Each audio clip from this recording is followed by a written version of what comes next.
All right. Okay, we're starting our live. And as always, I'll give a few minutes for people to join. For anyone watching on the playback, the topic of today will be foods that fight inflammation. Let me see if I can write it here in the chat, so everybody knows what we're discussing today. Foods that fight inflammation. All right, that is a topic for today. As a reminder, we'll be doing these lives every Monday at 7 p.m. There was a little bit of a mix-up.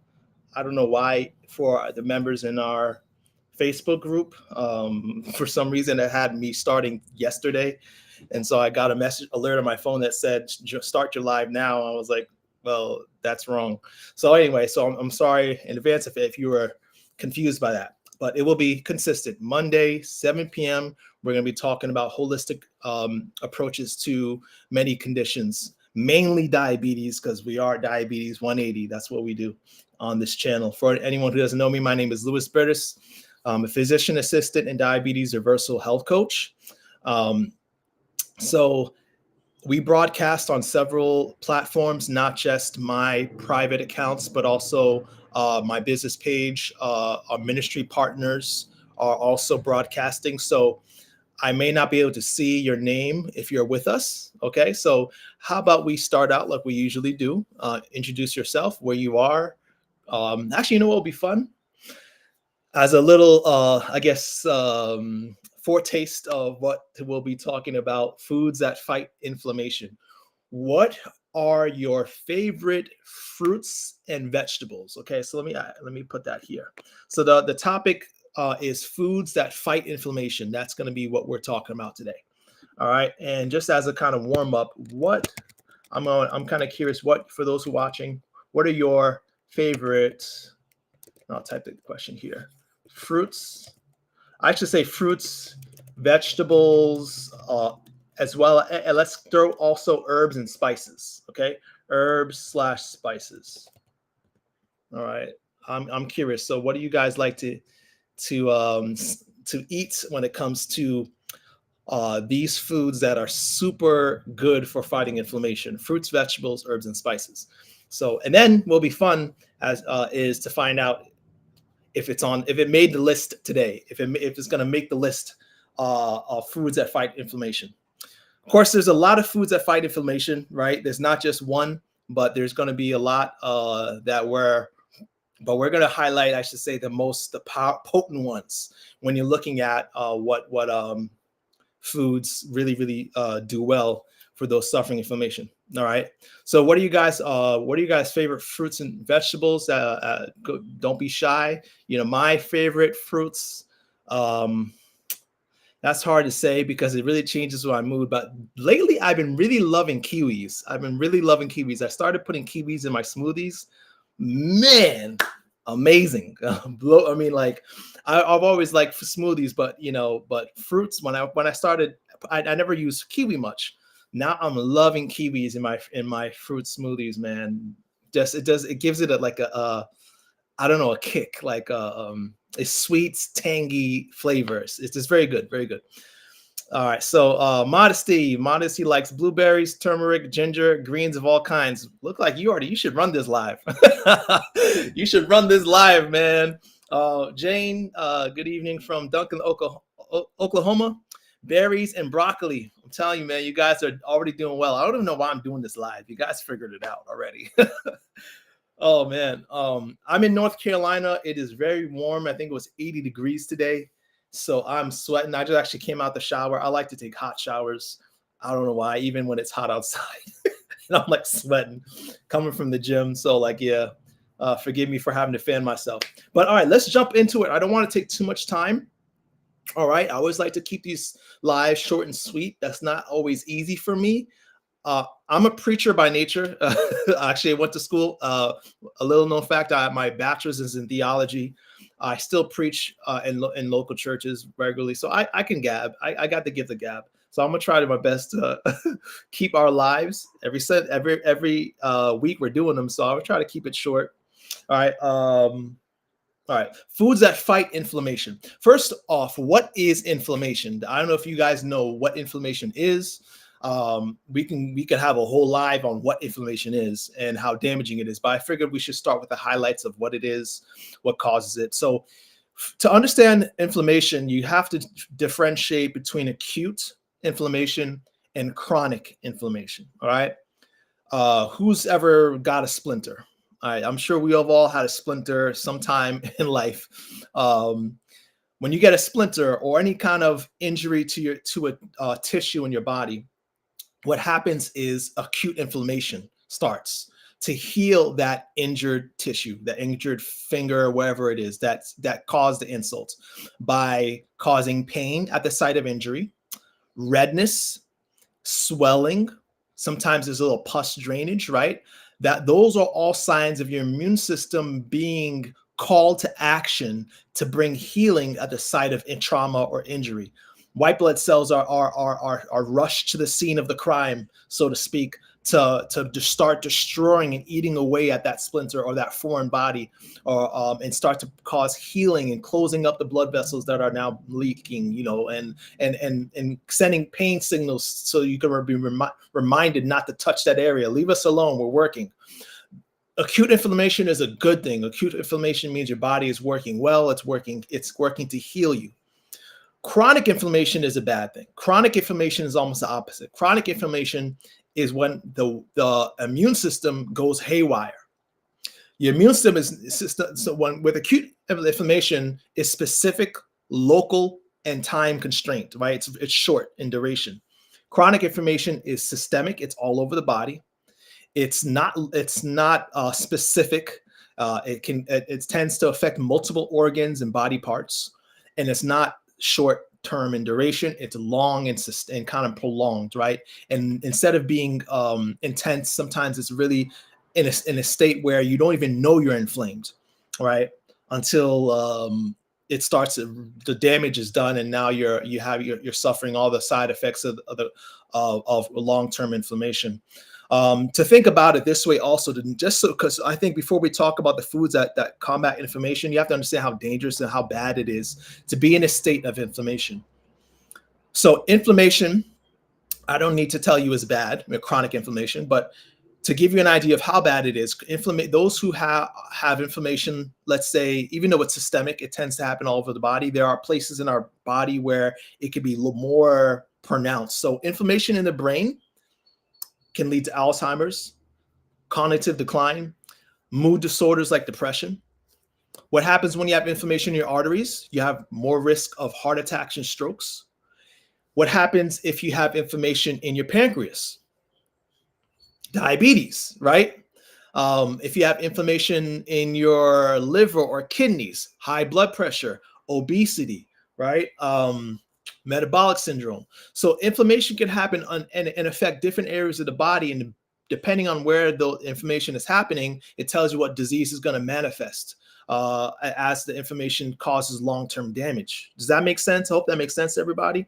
So inflammation, even though it's systemic, it can still cause localized damage from brain to foot, okay, and leading to long-term disease, unfortunately, and also shortening a lifespan, you know. Those who have cancer, if your rates of inflammation are high, you're more likely to die from cancer. And you're actually more likely to contract cancer just being in a state of inflammation. One way to test if you're in a state of inflammation is really simple blood test. You could ask your doctor. You could ask your doctor to check your CRP level. Okay. Usually as physicians, we only check it if there's a reason to. But a healthy CRP level is 1 or less than 1. And anything greater than 1 shows you're in a state of inflammation. So you can easily ask your doctor to check your CRP. That stands for C-reactive protein.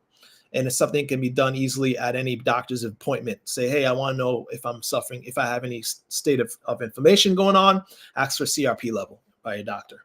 All right, so what about the foods that fight inflammation? All right, it's so important to know.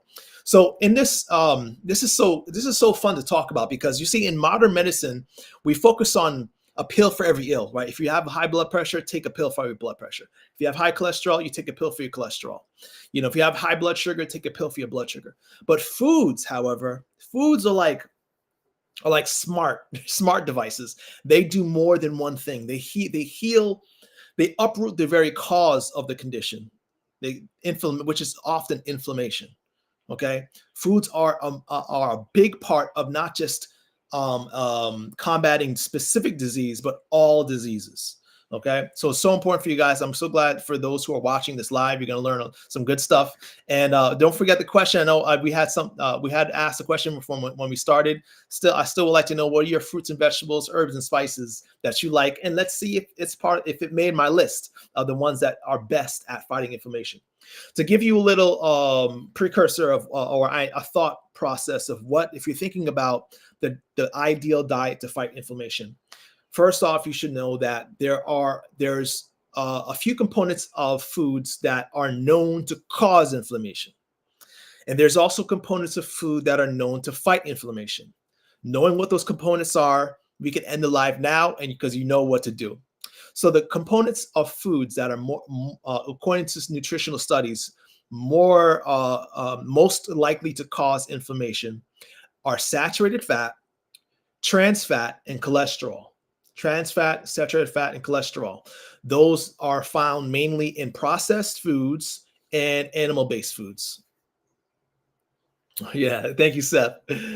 I love you too, my man. So yes, Seth wants to remind us, and I think for us, she reminded that Jesus loves us all. Thank you, Seth.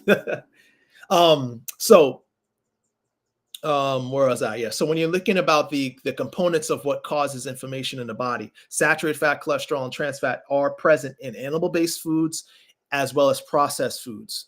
So, you know, when you think about processed foods, you're talking, well, first animal-based, you know, just cover all bases: meat, dairy, eggs, cheese, the obvious ones.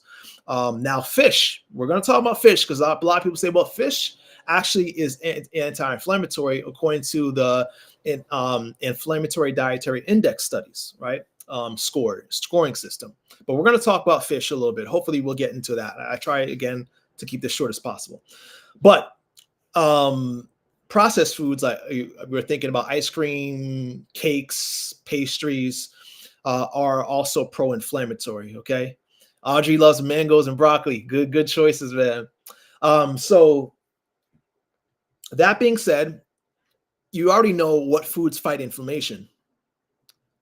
And it can be summarized in what's been said, been well quoted: eat real food, mostly plants. Because the foods that fight inflammation the components of food that fight inflammation are two things, mainly fiber and flavones. You've heard of fiber because fiber, you know, we know it's present in all plant-based foods. All plant-based foods have fiber in them, right? Especially in their whole natural form, natural state, as grown. Flavones is something you probably may not have heard of. Maybe you heard of flavonoids. They're the components of the plant-based kingdom, the plant-based foods that protect the plants from injury from the outside world. Okay, so when you think about it, when you eat the plants, you're getting the very compounds or the elements of the plants. Flavones is a big part of that system that protects it from outside invaders in toxins and pollutants. Inflammation is not just caused by food. We know that's the main cause, but it's also caused by stress, lack of sleep, lack of physical activity. You know, environmental pollutants can cause inflammation in our body. There's a lot of insults that happen throughout the day that can raise our levels of inflammation. So it's so important to find foods that combat those levels of inflammation. And how we do that is by turning to the foods that carry the components to fight inflammation. Okay, plant-based foods are 65 more times have 65 more times antioxidants than animal-based foods. That's another huge thing to take note of, and why we promote eating more plants in your diet. Because everyone knows what antioxidants are, or maybe you have an idea of, for time's sake, I won't describe what they are, but antioxidants are what protect us from not only getting inflamed in the first place, but also antioxidants are known to lower levels of inflammation. So you want foods that are filled with antioxidants. To give you an example, okay, I said plant-based foods are 4 times more antioxidants than animal-based foods. This is based on a study that examined more than 3,000 different foods, okay? And plants have, on average, so if you want to put a number on that, I believe it, on average, a plant-based food, when you're talking about plants, legumes, whole grains, nuts, seeds, fruits, berries, may have about, like say on average, 1,100, I think it's 1,157 units of antioxidants. Animal-based foods have on average 18. So if you think about a sad or standard American diet, a breakfast of, let's say, eggs and sausage or ham, maybe some toast and some milk, a standard hash browns maybe in there too. A full typical American breakfast you might walk away with about 20 units of antioxidants in that meal. Okay, and if anti-inflammatory power. Okay, but what's worse than that is the fact that the foods cause inflammation themselves. If I instead, let's say, had a nice hefty smoothie bowl or fruit smoothie, that smoothie bowl will have on average 1,100 antioxidants to your puny 20 on a standard American diet. Now, if I added one of the most potent anti-inflammatory foods, I don't know if anyone's heard of amla greens. Has anyone heard of amla greens? It comes from Indian gooseberries. I haven't tasted Indian gooseberries, but I know that I've been told it's a very unpleasant taste. You can get amla green powder. You can buy. We bought it actually from Amazon. Mastering Diabetes sells it. You could put it in smoothies. Amla green, okay, is the first food up on the list for one of the foods that are super good at fighting inflammation. Amla greens. If I were to add amla greens to that smoothie that has 1,100, let's say, antioxidant units, now that smoothie has 2,500 because amla greens carries about 1,500 units of antioxidants it by itself. That's pretty powerful, right? So if I made a smoothie and threw with various fruits or whatever you like and threw in some amla powder in there, I've got more antioxidants in that one smoothie than a typical American gets in his breakfast for a month. That one smoothie has more antioxidant punch with amla green added to it than a whole month of breakfast on a standard American diet. All right. So what is the takeaway? Eat more plants. Eat real food, mostly plants. Okay. What do you think is the single most anti-inflammatory food, though? All right. So let me ask some questions. What do you think is the most anti-inflammatory food? So there's been a study that they put together, actually multiple studies, a meta-analysis is what they call it, where they tracked the levels or the effect of foods on inflammation, and they came up with a scoring system, inflammatory dietary index. And so what do you think was the top of the list, guys? What do you think was the top of the list, the number one food that fights inflammation? We already talked about amla greens. Amla greens is huge. So if you guys never heard of that, look it up. That might be something worth buying. Not going to say it's cheap for sure. But the good thing is that if you feel like it's not worth your budget, then that's fine. You could just continue to increase your consumption of other of your favorite foods, okay, that are plant-based. All right. I don't know if you guys are thinking about it, but for time's sake, I'm going to answer my own question. Turmeric. Turmeric is the most anti-inflammatory foods according to the Inflammatory Dietary Index. So turmeric is huge. One way you can boost even make it stronger, more effective, is to add black pepper. So if you're shopping for turmeric, you can actually just buy curry spice. It usually has some black pepper in there. So that actually serves as a medicinal effect to boost the absorption of turmeric by something close to 2,000%. So turmeric is very potent. It doesn't take much. You only need maybe a fraction of a teaspoon a day of turmeric. Okay, you don't need to load it up. Just a little bit of turmeric can go a long way for reducing inflammation. I tend to prescribe it. I shouldn't say prescribe it, recommend it to my patients who are suffering arthritis, and they say it works wonders. It doesn't work right away, but you got to take it every day. Okay, taking it every day consistently. I tend to use it, especially when I was eating more of a flexitarian diet. Once I stopped eating, once I got rid of animal-based foods, I started to reduce my levels of pro-inflammation, and foods that cause inflammation, right? And so I started to have less joint pain after workouts. I used to get so bad that I couldn't kneel. I would kneel down to pray, and I just had to put something on the floor because my knees hurt. All I did simply stop drinking milk and eggs. And within weeks, I never had pain. I don't have pain in my knees. And this was something growing up for years. Like I was sitting in a car, long car ride as a young teenager. I grew pretty fast. It probably has to do with how fast I grew, like 5-6 inches in 1 year. But I always had knee pain. It wasn't until I started getting rid of animal-based foods that my knee pain is gone, because I stopped eating the things that cause inflammation. All right. Oh, good question, Audrey. Can you put it on anything? Yeah, you could put it on. You could put it on anything. Absolutely, right? Pill form, yes, pill form. If you're getting turmeric in pill form, make sure it's not there's not a lot of additives. You're trying to want to get it encapsulated and it's pure turmeric. It's fine. That'll be fine if you want to supplement with turmeric. Absolutely. But you just got to make sure the ingredients are pure and that, it's coming from a trustworthy source. But turmeric is cheap. It's actually cheaper just to buy the spice from the grocery store, right? I mean, like, I don't know how much it costs. I forget. But I'm always stocked with turmeric, and it's very, very cheap. And I like throwing it on broccoli, roasting vegetables. I throw turmeric on there, rice, quinoa, salads. I've even put turmeric in my salads. It's a nice little flavor. You could put it almost on anything. Okay, so that should be definitely in your pantry.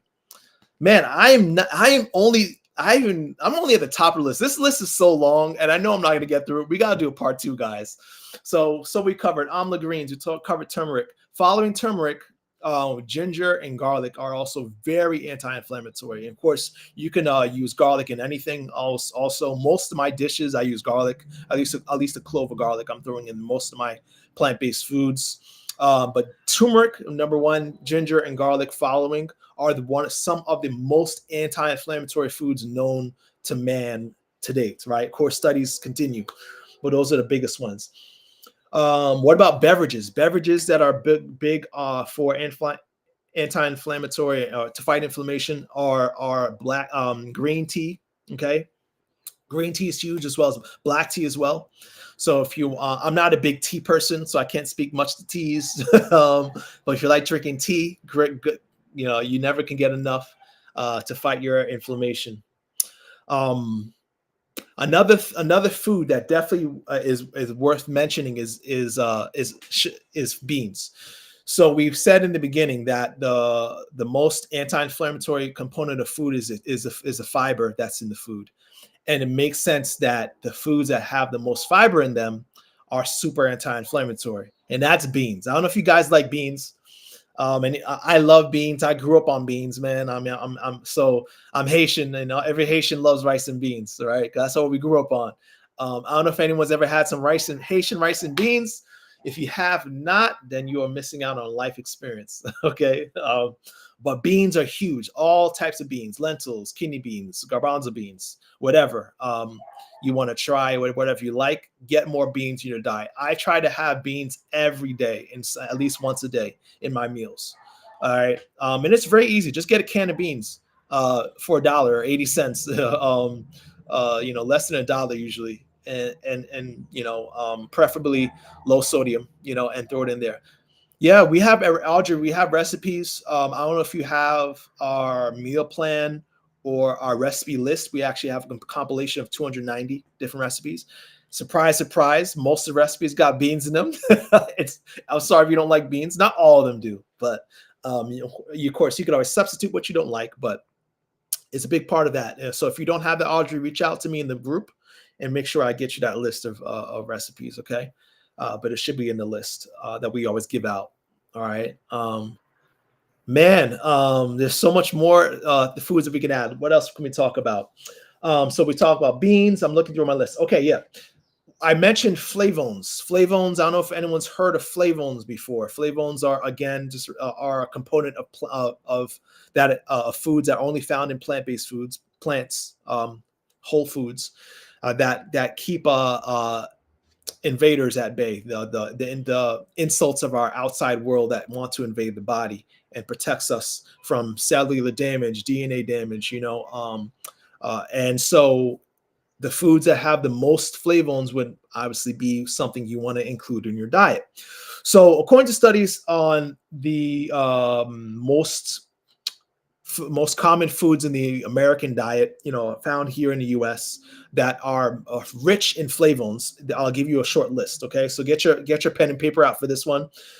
Parsley, bell pepper, celery, apples, and oranges. Parsley, bell pepper, celery, apples, and oranges. Those are the foods that, according to studies, at least for done in the U.S., that are highest in their flavone content. So those are foods you want to, and of course that's easy. Bell peppers, you could put you put bell peppers on almost everything. Again, if you don't have our recipe list, we have 290 recipes. Reach out, let us know in the comment section, and then I could send it to you by email. Okay. I should always put, I'll repeat that. Yeah, for sure. My email is this for anyone who wants a list of our recipes. And I'll make sure I show that here. Lewis@lewisburgers.com. So if you want recipes, email me, I'll send them to you.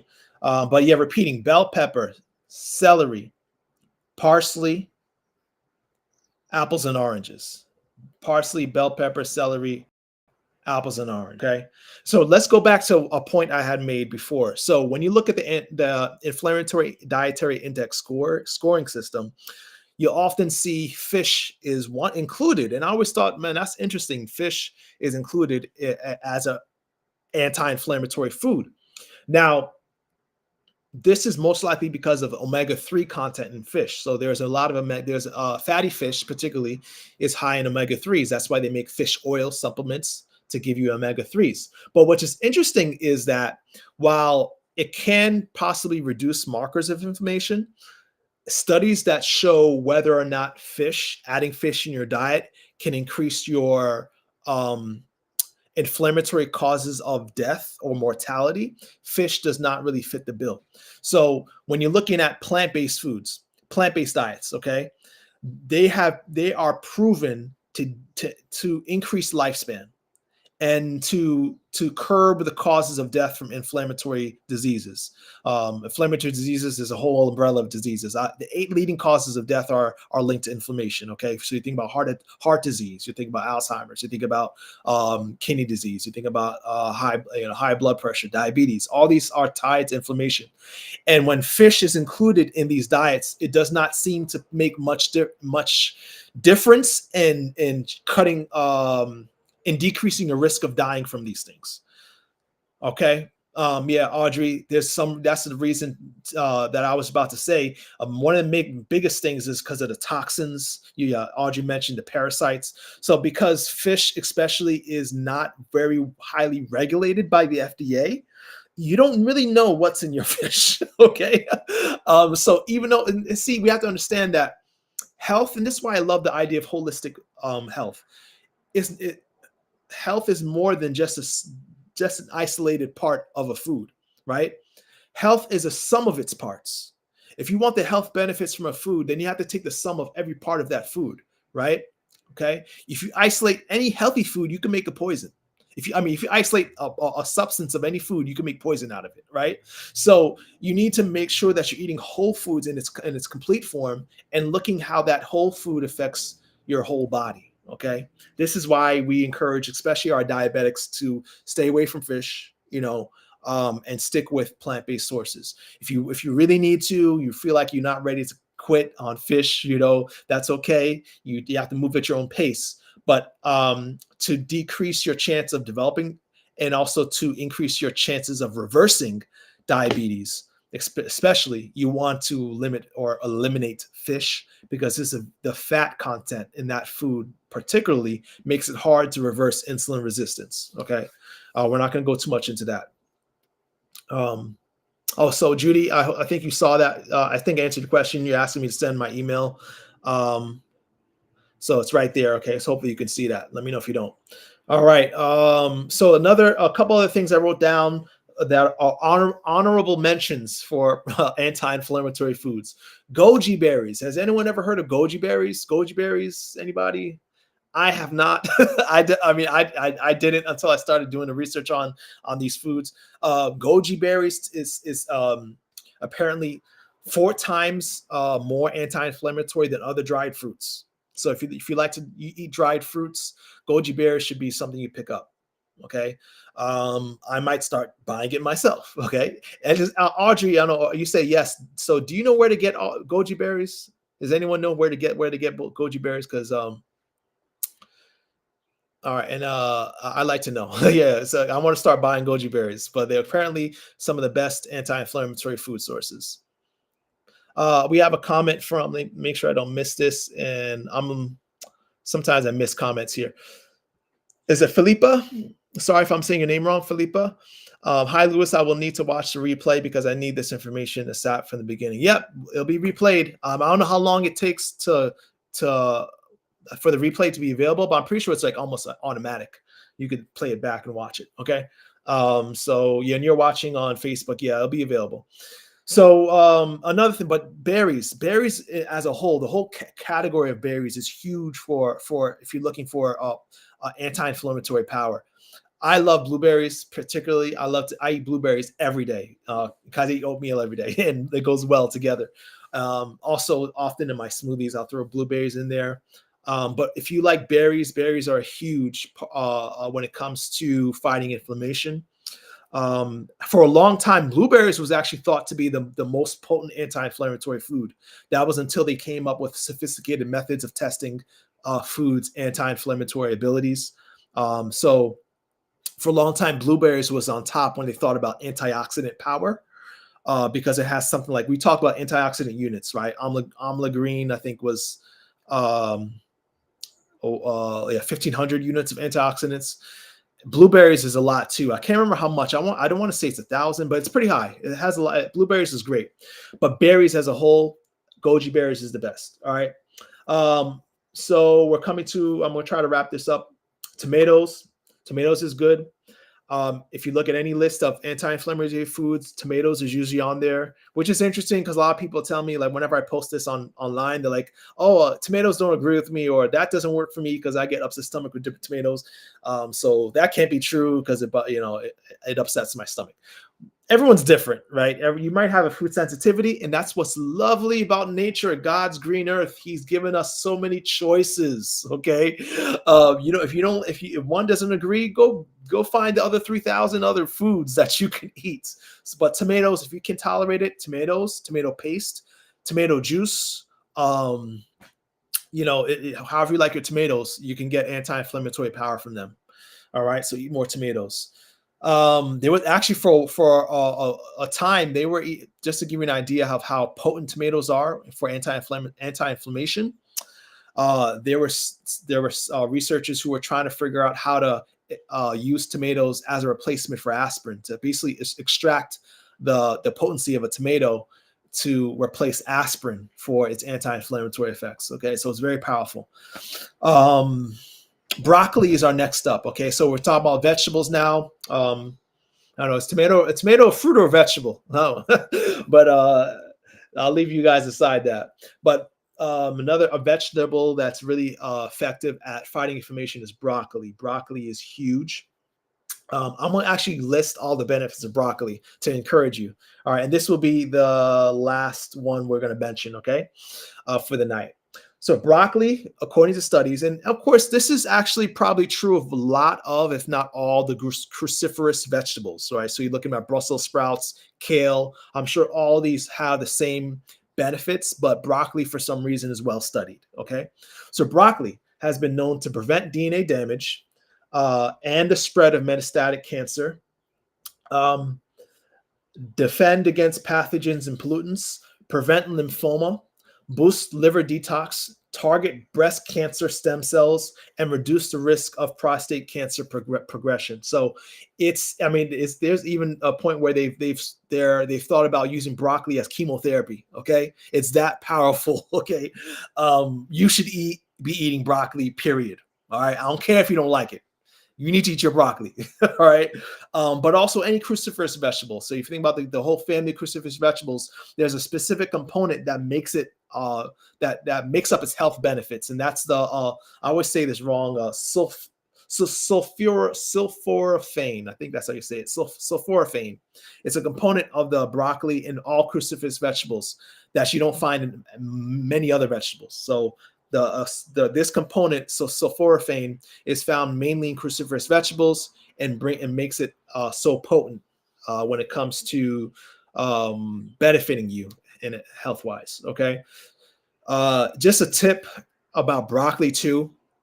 All right, I think it's important to highlight, when you heat up broccoli, it actually destroys the enzyme that produces sulforaphane, and so if you want to make sure you still have all the benefits of the broccoli, then you want to make sure that the enzyme is not destroyed. Very simple trick. I know you're thinking, well, Lewis, are you telling me to eat raw broccoli? Because I'm not down for that. I ain't trying to eat no raw broccoli. That's fine. Me neither. But you could either buy them chopped or cut and then cook them, because when the broccoli is cut, it's the same idea when you chew the food.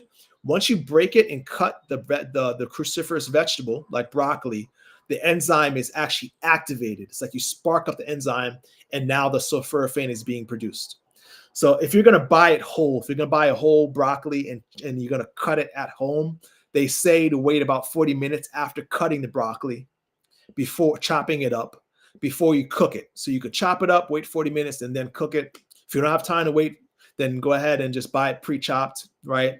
Not frozen, because if you frozen cruciferous vegetables or like broccoli, they actually cook it before they freeze it.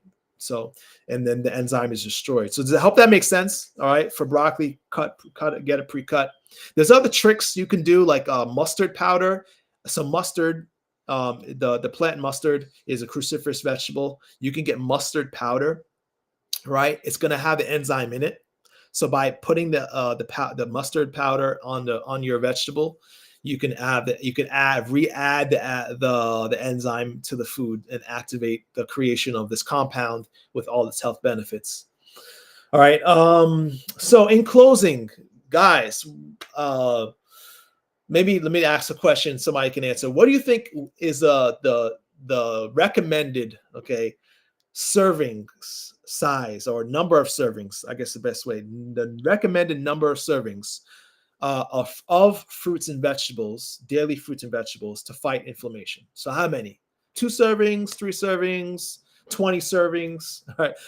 50 servings. How many servings of fruits and vegetables do you think is necessary to really significantly impact the inflammation that is surely going on in our body? So I want to get somebody's guesstimation. How many? And I'll give you the answer. Obviously, I have the answer. So what's a number of servings that it takes to fight inflammation? There's no wrong answer really, because obviously the more you get, the better. In any amount you get is going to have some benefit, but there is a number according to studies that all right, actually I had to scroll up because I'm missing some of these comments. Judy says, thank you so much. I'm dealing with an inflamed esophagus. Try and go all natural. Prayers with you, Judy. You can do it. Absolutely. So we got some guesses here. 3, some say 5. All right. So you're all right. However much you can get is going to help you fight inflammation. But if you want to make a significant impact on your level of inflammation, studies show that you need 8 servings a day. Okay. And that's a lot easier than you think. If you are eliminating pro-inflammatory foods, you're going to replace them with something. that's usually going to be anti-inflammatory foods. So I think what people like to do, they like to have their cake and eat it too. Literally, I'm gonna have my cake and but I'm gonna drink a smoothie to balance it out, or no, just don't eat the cake at all. Get yourself some smoothie, make yourself a nice smoothie. You probably got 5 servings of fruits right there. And then, have yourself a salad for lunch, and some rice and beans, maybe some oatmeal. And you probably got right there 12 servings of fruits and vegetables, okay? It's not hard, but let that be our goal, okay? 8. I want to get 8 servings, whatever serving size is for that particular food, right? Maybe a cup of fruit or just one apple is a serving, right? Try to get 8 servings in a day. You think you can do that? You can do that. I believe in you. Who thinks they can do 8 servings a day? Before we close out, I want to see if you guys think you can do that. I know for sure. It's something I strive to do every day. I got to count how much I get one day. I'm not sure how many fruits and vegetables I get in a day, but it's very doable. It's very doable. 8 servings a day should be a goal that you set for yourself from now on. Okay. And then what you do slowly as you're increasing the amount of healthy foods you're eating, guess what you're doing? You're naturally going to crowd out the less healthy foods because you can only eat so much in a day. So I like that method more than trying to eliminate unhealthy foods. It's elimination by increasing the amount of healthy foods, right? You're going to eliminate the amount of bad foods you have in your diet. So I hope you guys learn from this. Mark your calendar. Every Monday, we're going to have a live on another topic. I haven't figured out what we'll talk about Monday, but next Monday, I should say, but I will advertise it in our groups on Facebook by Thursday. If you're not a part of our email newsletter, because I email everybody usually 4 days or so before the live to remind them. And the day of, I send them a reminder out. So if you want reminders and also announcements of what the topic is going to be, then my email is right there.